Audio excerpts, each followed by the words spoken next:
Livro Bom Dia Espírito Santo, de Benihim. Capítulo 10. A um sopro de distância. Por que Deus não responde à minha oração? Por que não posso receber minha libertação e minha cura? A resposta para sua necessidade mais urgente está perto, muito mais perto do que você imagina. Só uma palavra, falada do coração, pode fazer com que as nuvens mais escuras da vida desapareçam de repente. Está na hora de parar de pensar que Deus é um espírito que não pode ser alcançado, residindo a milhões de quilômetros de distância. O Pai está tão perto que você pode conversar com Ele a qualquer momento, e seu espírito está tão próximo que pode lhe dar conforto, paz e direcionamento. Tudo o que você tem de fazer é pedir e confiar que Ele vai agir. O que encontrei no espírito não é algum segredo misterioso. É tão real quanto a própria vida e está tão perto quanto as batidas do seu coração. E é por isso que quero compartilhar com você. O trabalho da Trindade: fraqueza ou vontade? Vamos começar com este fato sobre a divindade. O que se aplica a um, não se aplica necessariamente a todos os três. Algumas vezes são diferentes, mesmo na maneira como se movem e na maneira como falam. Já discutimos o fato de que os membros da divindade são pessoas distintas, embora sejam apenas um. Porém, quando se trata de nosso relacionamento pessoal e de nossa comunicação com Deus, uma compreensão do Pai, do Filho e do Espírito é essencial. Sempre que você vê Deus trabalhando, vai vê-lo como apenas um Deus, mas começa a ver alguma distinção na maneira como eles pensam e como atuam. Por exemplo, quando o povo judeu sob a antiga aliança pecou de maneira deliberada e consciente na presença do Pai, você lembra o que aconteceu?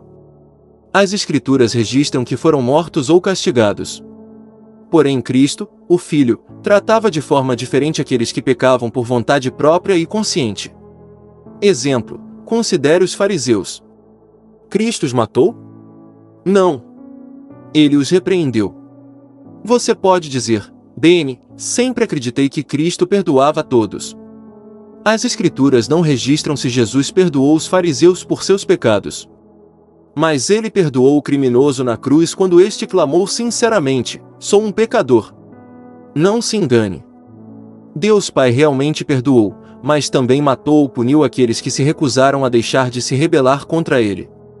Deus Filho, no entanto, respondia de outra maneira. Em vez de matar ou julgar o pecador, simplesmente o repreendia. Você pode perguntar: mas e o Espírito Santo? Qual é a sua resposta para uma pessoa que peca consciente e deliberadamente? Ele reage diferentemente do Pai e do Filho. O Espírito não os remove ou repreende, ele os condena e retira o poder de sua presença. Para onde eu deveria olhar? A Trindade, como vemos, compreende três pessoas distintas e únicas. Contudo, você precisa entender a sua singularidade, sua unidade. É essencial reconhecer que essa unidade completa de que estamos falando está conectada à obra e à essência da divindade. A palavra deixa claro que há diferenças, ou diversidades, de administração na divindade, mas eles são um só. Eis o que Paulo explicou para a igreja de Corinto: há diferentes tipos de ministérios, mas o Senhor é o mesmo. Há diferentes formas de atuação, mas é o mesmo Deus quem efetua tudo em todos. 1 Coríntios 12, 5 e 6. E quando ele escreve: a cada um, porém, é dada a manifestação do Espírito, visando ao bem comum. Verso 7. Paulo estava explicando a forma como a divindade opera. Ele explicou que o Senhor Jesus é quem administra, o Pai é quem opera e o Espírito Santo é quem manifesta. Agora, essa é uma das poucas vezes na palavra em que Jesus é mencionado primeiro e o Pai em segundo na ordem de reconhecimento. Porém, vamos colocá-los na ordem usual das Escrituras. Qual é a principal obra do Pai? Ele opera. E a do Filho? Ele administra a operação do Pai. E a do Espírito Santo manifesta a administração dessa operação. Se você precisa de vida, a quem recorre? Olha para o Pai, porque é Ele que entrega todo dom perfeito e toda boa dádiva. Você diz: Beni, pensei que pedíamos a Jesus. Não. A fonte é o Pai, mas o entregador dessa fonte é Cristo. E o poder da fonte é o Espírito Santo. Assim, quando você precisa de vida, é isso que acontece. Olha para Deus Pai e diz: Pai, dê-me vida. ou cura, ou libertação. Entenda, Deus é a fonte disso. Jesus falou: pedi ao Pai em meu nome. Apesar de estar se aproximando de Deus por meio do Filho, ainda é ao Pai que você está pedindo a dádiva. E seu pedido passa pelo Filho para chegar ao Pai. Como essa dádiva é devolvida? Digamos que seu pedido seja de cura. Deus Pai, lembre-se de que agora que Deus é 3 pessoas, olha para Deus Filho e diz: você poderia curá-lo. Cristo faz a cura. Por quê? Porque esse é o papel do administrador. A própria palavra administrar significa ministrar ou servir. Assim, o Pai libera a cura para o Filho e o Filho a entrega. Você pode se imaginar tentando receber sua cura e descobrindo que, de alguma forma, ela parece fora de alcance? Você estica seus braços o mais longe que pode, mas a dádiva parece estar além deles. Tão perto e, ao mesmo tempo, tão longe. O que aconteceu? O que está faltando? É onde a obra do Espírito Santo entra em cena. Ele se apresenta para manifestar a cura que foi fornecida por Deus e entregue por seu Filho. É o Espírito que completa o processo da sua cura. Ele está ao seu lado. Começou no Pentecostes. O Espírito Santo desceu do céu para manifestar a palavra da divindade. E onde exatamente está o Espírito hoje? Onde ele reside? O Espírito não está ao lado de Jesus como muitas pessoas bem-intencionadas acreditam. E ele não está ao lado do Pai. Ele foi entregue a você e a mim como Consolador ou aquele que está ao seu lado. O Espírito Santo é seu ajudante. Sim, ele é seu assistente para auxiliá-lo a receber a vida, a cura ou a libertação que você precisa tão desesperadamente. Frequentemente alguém pergunta: Beni, para quem devo orar? Minha resposta é: por favor, não confunda a questão. Você ora ao Pai. Bem, então, fala ao homem: você nos disse para falar com o Espírito. Tenho de dizer-lhes, há uma enorme diferença entre falar e orar. Nunca orei para o Espírito Santo. Você sabe qual é o significado da palavra oração? Oração significa petição. Em outras palavras, você vem com sua necessidade pedindo uma resposta. Você vem buscando e esperando receber. Você nunca pede ao Espírito, ele é quem ajuda a buscar. Até hoje, nunca disse: Espírito Santo, dê-me algo. Mas não posso me lembrar de quantas vezes disse: Precioso Espírito Santo, ajude-me a pedir. Está começando a entender que sua resposta está a apenas um sopro de distância? Apenas uma palavra, esperando para ser dita. Pode ser um problema físico que o atormenta há anos. Ou pode ser um hábito que parece impossível de abandonar. A resposta de que você precisa está bem perto. Não é hora de se virar para o Espírito de Deus e falar: Espírito Santo, você é meu ajudante. Preciso de você. Pode me ajudar agora? No segundo em que disser essas palavras do fundo do coração, o Espírito Santo vai colocar a mão sobre você e algo maravilhoso acontecerá. De repente, vai se encontrar literalmente no Espírito, absorvido em sua presença e em sua pessoa. 3 palavrinhas. Quando o Pai entrega algo a você, vem do Pai. E quando o Filho entrega algo, normalmente falamos que vem por meio de Jesus. Mas quando o Espírito Santo entrega, é dado nele. Em, só 3 palavras, mas elas são fortes e poderosas. Quando você lê a palavra de Deus, o padrão é impressionante. Quando vemos como ela fala do Pai, está em termos de o amor de Deus, o poder de Deus, a graça de Deus. É assim que Deus é apresentado muitas vezes. Porém, como Cristo é retratado? Muitas vezes, nas Escrituras, aprendemos que louvamos por meio do Filho, recebemos por meio do Filho, e por aí vai. Porém, quando fala do Espírito Santo, a terminologia muda. A palavra pelo é usada. Vivam pelo Espírito, e de modo nenhum satisfarão os desejos da carne. Gálatas 5:16.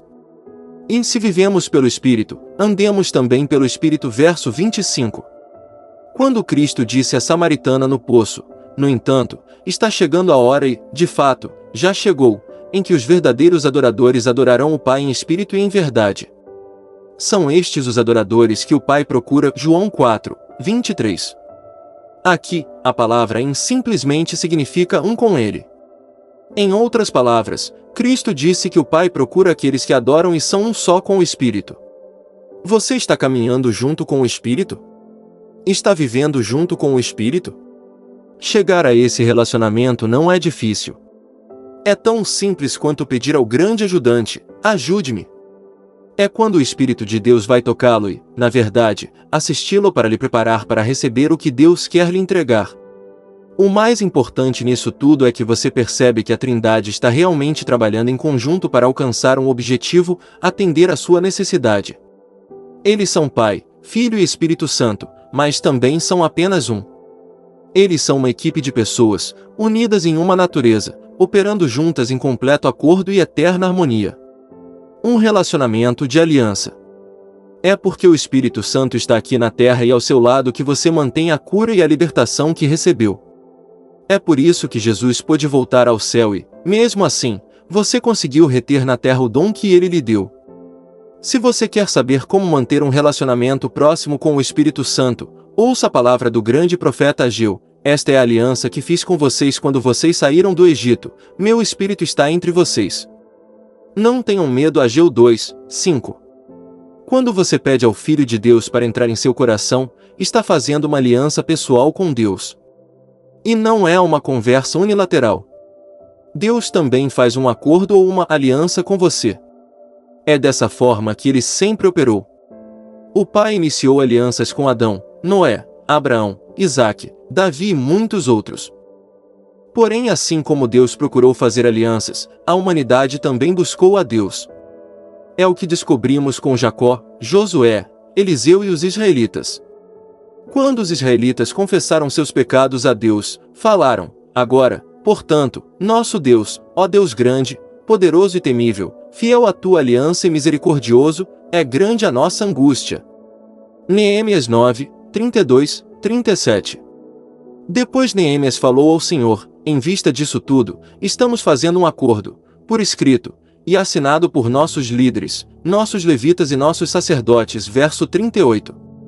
Foi assinado por nada menos do que 84 líderes que se obrigam sob maldição e sob juramento a seguir a lei de Deus dada por meio do servo de Deus, Moisés, e a obedecer fielmente a todos os mandamentos do Senhor, o nosso Senhor. Neemias 10, 29. Alianças com Deus foram ratificadas por uma variedade de atos, incluindo apresentar-se Esdras 10, 14, perder o sapato Rute 4, 7 ao 11, dar um banquete Gênesis 26, 30, erigir um monumento Gênesis 31, 45 ao 53 e fazer um juramento Josué 2, 12 ao 14. A aliança mais importante de todas talvez seja a que Deus fez com você por meio de seu Filho, quando ele, pelo sangue da aliança eterna, trouxe de volta dentre os mortos o nosso Senhor Jesus. Hebreus 13, 20. Uma palavra de advertência. No entanto, assim como Deus tem uma aliança para a sua salvação, você pode fazer um voto ou juramento com o Deus que lida com suas necessidades pessoais. Assumi vários compromissos com Deus e acredito que Ele reconhece a sinceridade de um compromisso quando você afirma categoricamente o que está disposto a fazer em resposta à sua bênção. Um fato é evidente: o Antigo Testamento está cheio de alianças que agradaram a Deus. E por que isso é importante para você? Porque Deus opera de acordo com as alianças e por meio delas, e pode-se entrar em uma aliança com Ele para resolver qualquer necessidade especial. Você descobrirá que o Pai está sempre disposto a cumprir com sua palavra. Acredito que o Espírito Santo entra em sua vida como resultado da eterna aliança que Deus fez com você para salvá-lo. Ele é o mensageiro de Deus, e de Cristo, a partir daquele momento. E esse acordo deve ser levado a sério. Lembre-se do que aconteceu com Sansão. Depois que Dalila raspou a cabeça dele, enquanto dormia, ela gritou: Sansão, os filisteus o estão atacando. Ele acordou do sono e pensou: sairei como antes e me livrarei. Mas não sabia que o Senhor o tinha deixado. Juízes 16, 20. Quem havia partido fora o mesmo Espírito do Senhor que tinha se apossado dele. Juízes 15, 14. Você pode se imaginar estando no lugar dele? Acha que está preenchido, mas não está. Acredita que está ungido, mas o Espírito desapareceu. Sansão ignorava completamente que traíra seu chamado e sua aliança com Deus. Acreditava que ainda tinha força, mas o espírito havia desaparecido de sua vida. A mesma coisa aconteceu a Saul. O Senhor o rejeitou como rei porque ele me abandonou e não seguiu as minhas instruções. 1 Samuel 15, 11. O espírito não apenas o deixou, mas algo ainda pior aconteceu. O espírito do Senhor se retirou de Saul, e um espírito maligno, vindo da parte do Senhor, o atormentava. 1 Samuel 16, 14. O vazio será preenchido. Você sabe que todo descrente é bastante influenciado por demônios? Parece chocante, mas é o que as Escrituras dizem. Vocês estavam mortos em suas transgressões e pecados, nos quais costumavam viver, quando seguiam a presente ordem deste mundo e o príncipe do poder do ar, o espírito que agora está atuando nos que vivem na desobediência. Efésios 2, 1 e 2. Você diz, mas isso nunca poderia acontecer comigo. Estou preenchido com o Espírito Santo. Isso pode ser verdade, mas se por alguma razão a presença do Espírito Santo o abandonar, um vazio é criado, e Satanás está procurando exatamente isso. Nesse momento, sua influência transforma-se em opressão. Ninguém gosta de falar sobre demônios. Os pregadores não pregam sobre eles. Os cristãos não os discutem. E os pecadores apagam o assunto horrível de suas mentes. É como um político evitando o assunto das drogas e da criminalidade, pensando que de alguma forma essas coisas vão desaparecer. Porém, Cristo tratou do assunto sem medo. Contou como os demônios estão sedentos para invadir sua vida. Jesus disse aos fariseus: quando um espírito imundo sai de um homem, passa por lugares áridos procurando descanso. Como não o encontra, diz: voltarei para a casa de onde saí. Chegando, encontra a casa desocupada, varrida e em ordem. Então, vai e traz consigo outros 7 espíritos piores do que ele, e, entrando, passam a viver ali. Mateus 12, 43 ao 45. Ouça bem o que o Senhor fala em seguida: e o estado final daquele homem torna-se pior do que o primeiro. Verso 45. O plano de ataque de Satanás é este: todo demônio que partiu volta para uma visita, para ver se ainda existe uma oportunidade. E se tiver chance, trará outros com ele. É uma situação assustadora, mas que pode ser evitada se ficarmos completamente preenchidos com o Espírito Santo e nunca quebrarmos nossa aliança com Deus. Você se lembra da história dos discípulos que fracassaram na tentativa de curar uma criança? Foi enquanto Cristo estava no Monte da Transfiguração sendo glorificado. E quando o mestre desceu da montanha, o pai do menino disse: Senhor, tem misericórdia do meu filho. Ele tem ataques e está sofrendo muito. Muitas vezes, cai no fogo ou na água. Eu o trouxe aos teus discípulos, mas eles não puderam curá-lo. Mateus 17, 15 e 16. Porém, era preciso mais do que uma cura física. Cristo disse: tragam-me o menino. Jesus repreendeu o demônio. Este saiu do menino que, daquele momento em diante, ficou curado. Versos 17 e 18.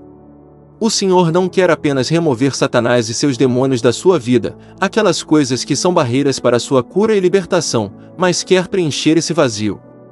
É por isso que enviou o Consolador. Quer que você seja cheio do Espírito. Bem, agora, o Espírito está na terra. Na verdade, está esperando pacientemente por seu convite. Só é necessária uma palavra, até um suspiro: Espírito Santo, por favor, ajude-me. Sua resposta está a um sopro de distância.